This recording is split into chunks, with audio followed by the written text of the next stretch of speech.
মুহাম্মদ সাল্লাল্লাহু আলাইহি ওয়াসাল্লাম। জানো উনি কে? মুহাম্মদ সাল্লাল্লাহু আলাইহি ওয়াসাল্লামকে তোমার সাথে একটু পরিচয় করিয়ে দিই না, আমার মতো করে না, রবের মতো করে। কার মতো করে? তুমি বলবে জিন্দা, কেউ বলবে মুর্দা, কেউ বলবে উপস্থিত, কেউ বলবে অনুপস্থিত, কেউ বলবে নূর, কেউ বলবে মাটি, কেউ চেয়ার খালি রাখবে, কেউ পরিপূর্ণ রাখবে। না, তোমার মতো আর আমার মতো করে দাও। মুস্তাফা সাল্লাল্লাহু আলাইহি ওয়াসাল্লামকে রবের মতো করে তোমাকে একটু বুঝাই।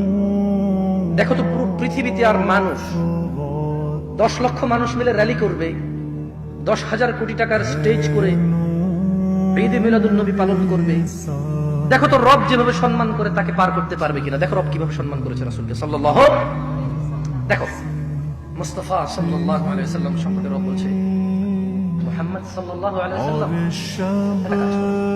আচ্ছা এই কথাগুলো আমি বলি ভাবে কোরআনে বলা, ঠিক আছে? এটা কথা বলার টাইম, ওকে? আমি সেটাই কোরআনের কথা যেটা আমি কোরআন পড়ি ট্রান্সলেশন করি, ওকে? এটা একটা কথা বলার ধরন। আচ্ছা মুহাম্মদ সাল্লাল্লাহু আলাইহি ওয়াসাল্লামকে আল্লাহ সুবহানাহু ওয়া তাআলা বলছে, কে বলছে? কার রব? আল্লাহ। কার রব? সবার, যিনি প্রতিপালন করে সবকিছুকে, যিনি পালন। লা ইলাহা ইল্লাল্লাহ। শুনুন, বলছে যে কুল, মুহাম্মদ সাল্লাল্লাহু আলাইহি ওয়াসাল্লাম বলুন, আপনার সামনে যে মানুষগুলো আছে, আপনার যে উম্মতরা, এদেরকে বলুন ইন কুনতুম তুহিব্বুনাল্লাহ, এ মানুষ শুনো,